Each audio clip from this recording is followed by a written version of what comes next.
Hey Jessicats, so today I'm going to be sharing with you 10 highly effective tips for figuring out what kind of career pathway to take. So if you find the tips helpful, then show me some love and give this video a thumbs up, and also share it with your friends on social media. Also, if you're not already subscribed to my channel, then click that little red subscribe button below so you can join in on all the Jessicat fun, because I post up weekly study tip videos and I'm just here to help you out with all of your study needs. Also, I was doing a bit of research on this topic and I found a really interesting quiz that you can do where there are 9 different questions, and it's also aiming to provide you with some more clarity on figuring out what kind of course to study or what you should do when you're older. So if you want me to share that quiz with you, then I'm thinking of making an additional episode this week. So again, if you want to see that, then just give today's video a thumbs up. Alright, now it's time to get into the tips. So tip number 1 is to think about what makes you excited. The whole idea is that you want to feel good about whatever it is that you're going out and doing for a lot of hours in your day. So every morning you should be feeling excited to go into work, and you should feel like you have a sense of purpose with what you're doing. So think about what sort of things you would really enjoy doing and think about what you're passionate about. The second tip is to identify your skills. So sometimes you'll find that there are a lot of things that interest you, but you're more skilled at particular ones. So think about what it is that you're really good at and how you've spent your time recently. So if you happen to be really good at dancing, then maybe that's a career pathway for you to pursue. Or if you're really good at painting, or if you're really good at reading, think about what your skills are and utilize them for whatever career pathway you choose. The next tip is to take a test. So when I was at school, I took a personality test and it was called the Myers-Briggs. And I actually learned about this a little bit more in psychology when I was studying my postgraduate diploma. But the whole idea is that these kind of tests are able to identify your strengths, your weaknesses, and see what kind of jobs your personality would be suited to. So sometimes it might be a good idea to actually go to your careers counsellor at school or your college and university and see if they can recommend any particular personality tests that you can do, just to give you some more guidance on what kind of career you're likely to be most suited to. The next tip is something that I never did, but I kind of wish that I did do it when I was younger, which is to try an internship. So doing an internship is going to be able to give you a hands-on experience on what it's like to actually have that particular career. Because you might find that by shadowing a particular person, that whatever job you are really interested in is not all it's cracked up to be. Or you might find that something that you didn't think would be that exciting really takes your interest. So it's a really good idea to even ask your family members or friends' parents if they happen to be in a career that you're interested in, whether you can just shadow them for a couple of days at work when you're on school holidays or summer break.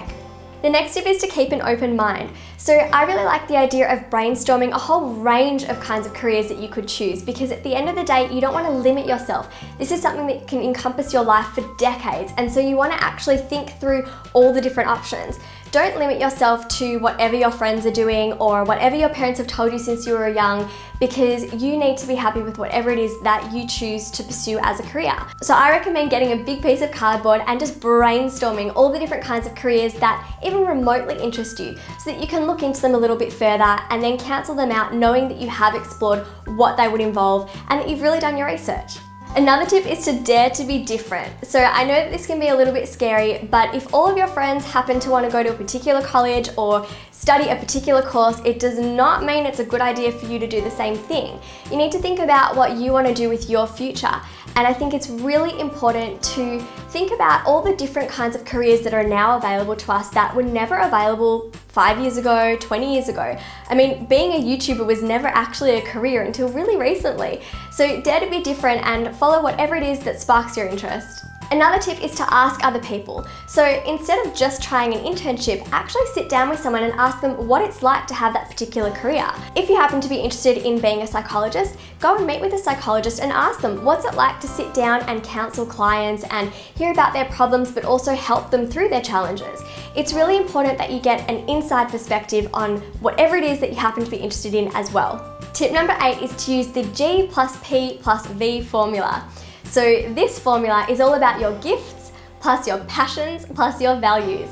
The whole idea behind this formula is think about what you're good at, then also consider what it is that you're passionate about, and then make sure that your career is in line with your values. So for me personally, I really value helping other people and inspiring other people. And one of my gifts is that I'm good at studying and I can give you study tips. And I'm really passionate about education. So together, that would be my D plus P plus B formula. Tip number 9 is to make a career plan.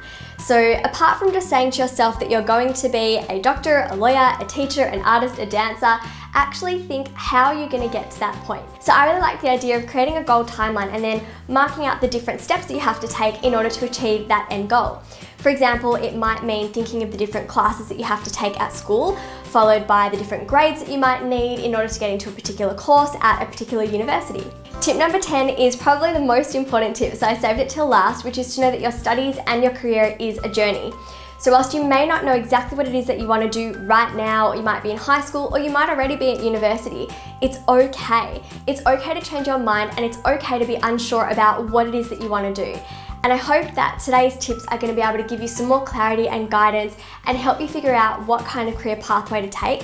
But at the end of the day, it's just important to not be so hard on yourself and know that even if you think you know exactly what you're going to be doing in 5 years' time, that everything is dynamic in life and it can change. So personally, I thought that I would be a psychologist counseling people individually one-on-one, but that clearly didn't happen because I love what I do, but I changed my career pathway and now I make YouTube videos and I help you guys with your studies and I have a stationery line. So it can be a little bit daunting to think that you don't know exactly what you're going to do, or to think that you do know what you're doing right now, but it could change.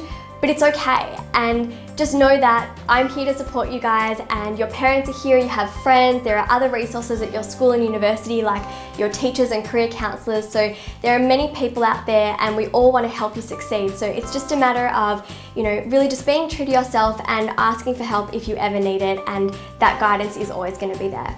So I hope you found today's tips helpful, and if you did want me to make that second additional episode with that quiz that I found with 9 different questions, then just give today's video a thumbs up and I'll try and film it for you in the next couple of days. Alright guys, have a happy and productive week. Bye!